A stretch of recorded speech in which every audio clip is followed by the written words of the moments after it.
Hey everyone! Today I am going to be presenting to you just some ideas that I came up with as the sound designer for A Streetcar Named Desire by Tennessee Williams. Um, let's go ahead and dive right in. So, we want to ensure that we are creating the right feel and we're setting the correct atmosphere for our play right from the get-go. So it's really important to take note of when this play is taking place. It's taking place during 1947, so that is post-World War II. Um, and the question I wanted to ask myself was, how can we create this era by the use of sound?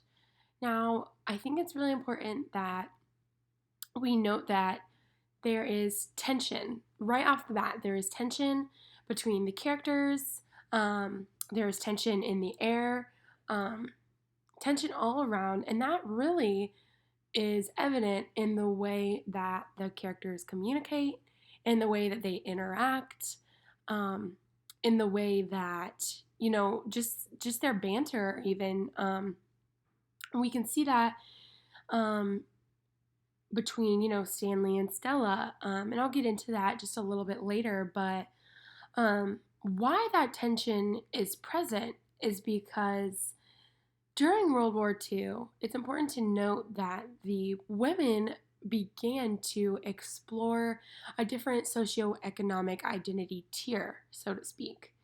They began to find that they were able to get jobs and create an income. And that really excited the women because all they had known was a life of servitude. They were cooking and they were cleaning and they were taking care of the house. So this was exciting for them. This was a completely different life. And after World War II was over, they kind of expected to continue on with this life, so to speak. And the men, they wanted their wives to take care of the house. They wanted to be fed. That is what they were used to. They had grew up in a lineage where, the males made an income and the wives stayed at home. So that is where a lot of the tension arises, and we see that throughout the play. Um, so one way that we can kind of set this era and this tension, I guess, by sound is incorporating maybe a patriotic song. So that will kind of set the tone for post-war. So maybe the Star Spangled Banner, or maybe even a speech given by the president at the time, addressing the citizens of the United States, and how proud he is of their nation. But it's also that can be incorporated at the beginning of our play, just to, like I said, kind of set the tone right from the get-go. So, Stella and Blanche giving up a life of servitude. So, this is kind of what I was talking about, where we see the tension rising. And the main question I wanted to focus on here was, what music can be added to the scenes in which Stella and Blanche express their new ideals of branching out to be something other than a stay at home female, quote unquote. So, like I said, this was something that they were really used to, and because they sort of found their identity in something else throughout the war, and that was actually making an income and finding themselves useful for other things. They wanted to live in that life instead of, like I said, a stay-at-home female. So the sounds that we can really incorporate, or music that we can really incorporate to kind of express this ideal, um, might include maybe a feminist speech. That was definitely the era post World War II in which, women were rising to the top and they were really fighting for women's rights. Activists were coming out.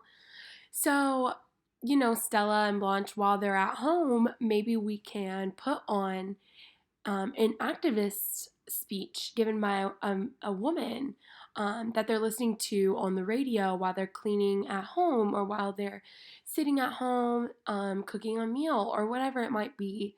Um, but I thought that would be a really great way of um, incorporating, that feminist movement that began post World War II, because that will also allow us to understand that this is what these girls wanted from there on out. And by listening to what the females are saying on the radio, they're going to want to go out and live that life that those women on the radio are expressing.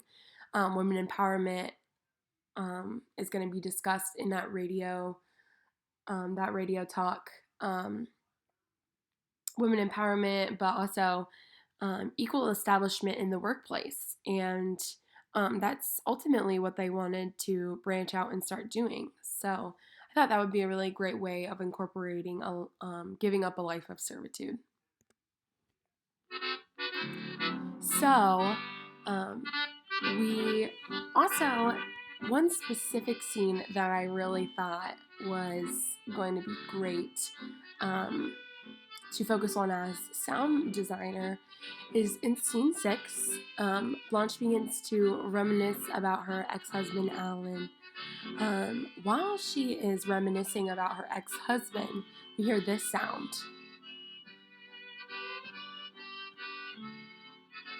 Let me see.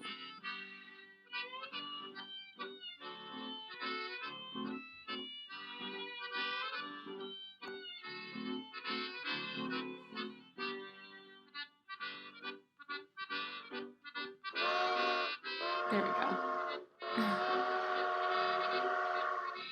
So we hear a very loud locomotive sound. And then this really raises the tension of this scene. I think it's really important that we continue to incorporate a locomotive here because that sound really allows, like I said, the tension to rise to the surface level, and Blanche is really getting in her feels about what all of the memories that they have and that they share together. I also thought it was really important in this scene to incorporate polka music. Why is it used here in this scene? The one that we are currently hearing is what I would like to incorporate as the sound designer. This song is a song that Blanche and her husband Alan were dancing to the last time that she saw him alive. Earlier that day, she had walked in on him in bed with an older male friend. The three of them went out dancing together, pretending that nothing had happened. In the middle of the song, Blanche turned to Alan and told him that he disgusted her, and he ran away and shot himself in the head. This music is heard throughout various points in A Streetcar Named Desire when Blanche is feeling remorse for Alan's death. The first time that we hear it is in scene 1 when Stanley meets Blanche and asks her about her husband. It also makes an appearance when Blanche tells Mitch the story of Alan, and it really just, this is a song that drives Blanche to distraction. She tells Mitch that it ends only after she hears the sound of a gunshot in her head. I really wanted to keep this in here and at this scene because it's a moment that evokes, a loss of innocence for Blanche. The suicide of her young husband triggered a mental decline, and that's really important that we note that. Excuse me, and that we continue to keep that polka music in there so that the audience can really feel what she's feeling while she's talking about her ex-husband.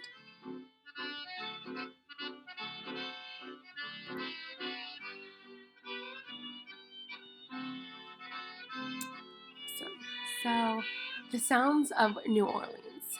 New Orleans is an extremely busy city. So, as the sound designer, I thought it was really important that we set the tone of the play by incorporating lots of sounds, lots of music, different noises that really fit into the situation. Um, so, one of those sounds might be something like this.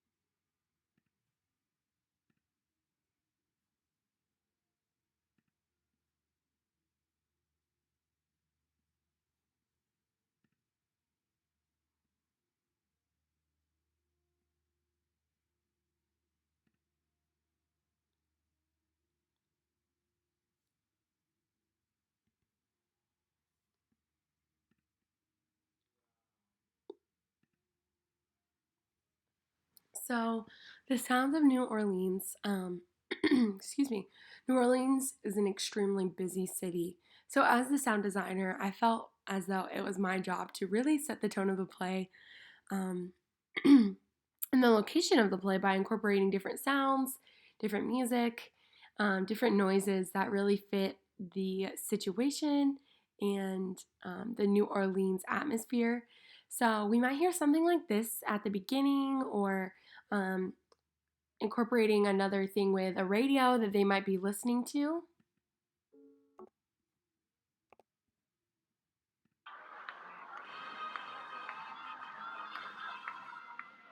I incorporated something like this because jazz is extremely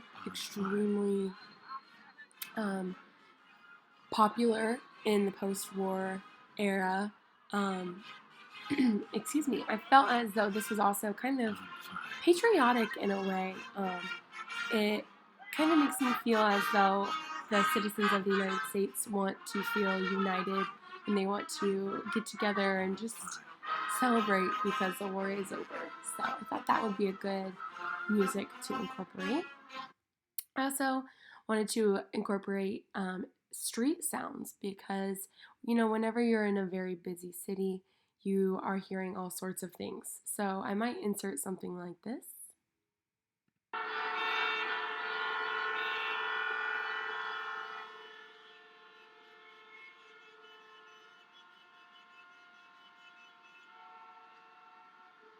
So it's also very important to note that um,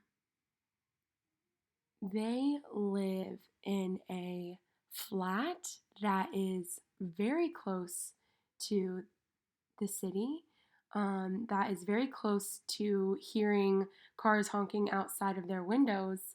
And that really shows us that they are in a lower tier of um, the economy scale.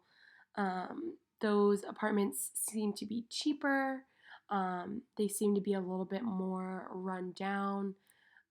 So they're paying the price that they are because they're forced to hear sounds on the streets, cars honking or people yelling.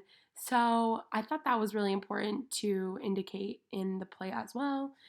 So it's important that we show the setting of their flat by incorporating sounds such as this.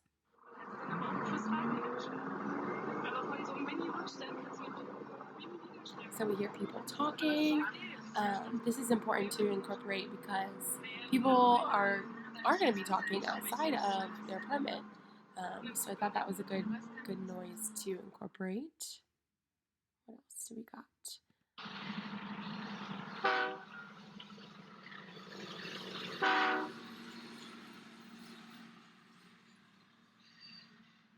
Yep, awesome. So the sound of a train is definitely a big one. We saw that in scene 6 with Blanche in the locomotive, but there are trains constantly passing back and forth in the city of New Orleans. So that is a good one to incorporate. And also, this last one will really help set the setting of their flat.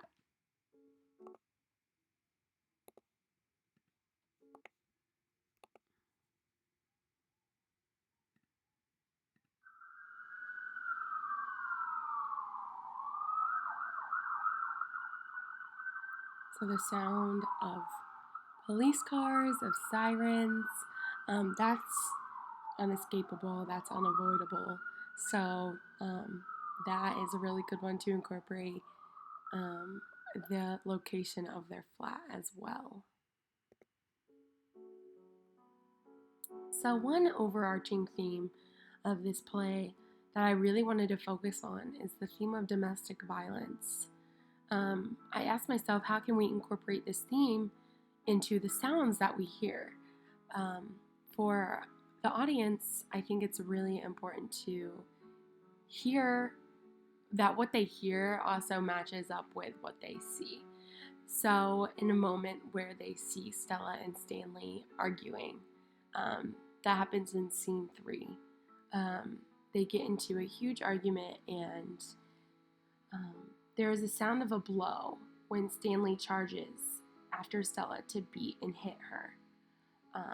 During the dialogue before and leading up to this, I really want to incorporate dramatic music. One example that I gave was Only Questions by Max Richter. So that is what we're hearing in the background right now. I think that this really sets a tone of seriousness, of sadness, that we can empathize with Stella.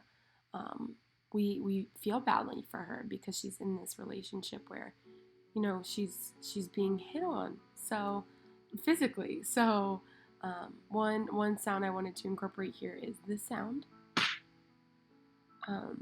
because that's the sound of a blow, like just like the play says. We do hear Stanley hitting her. So it's really important that we actually incorporate that noise so that it creates a more realistic tone. And I also thought it was important to note Stella's response. So just the sound of a scream coming from her is really going to also help to set the seriousness of the scene, and really express that actually did hurt, and he really did hit her hard. So the theme of domestic violence is really seen here. And like I said, I thought that this music playing in the background is really going to help just draw the attention to what's actually happening here. So in scene 5, similarly, we see and hear Eunice and her husband fighting. So here it's really important that we incorporate noises that show the audience that fighting is taking place and that domestic violence is a reoccurring theme in the play. Although it may not be the sound of a blow or a fist fight happening, it's verbal. So we hear the fighting taking place and we see it with our eyes. So that's why I thought it would be really important to incorporate that sort of noise here as well. So you can kind of hear the muffle yelling in the back. That is sort of the thing that I would want to incorporate, because it shows that other people are hearing their fighting that's taking place. And it's yelling, it's loud fighting. And that is kind of an indicator of unhealthy relationships again, and that theme of domestic violence is continued. So why are realistic sounds so important for this play? I chose to incorporate realistic sounds because this is a play that is serious. It really, post World War II really happened. Domestic violence really happens. So I thought it was important to incorporate music that was realistic for certain situations, sounds such as cars honking outside of a window, police cars driving by, you know, all of those sorts of actual sounds that we hear while living in a city.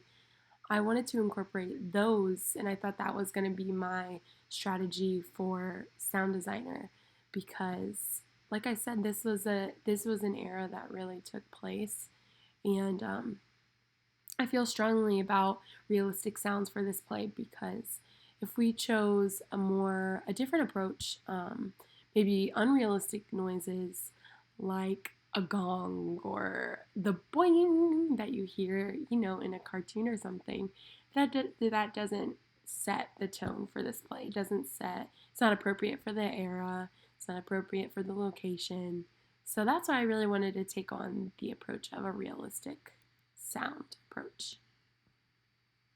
Here are my resources used. I will also link them whenever I upload this. But thank you guys so much for watching this, and I hope that you enjoyed my take as the sound designer. Thank you so much.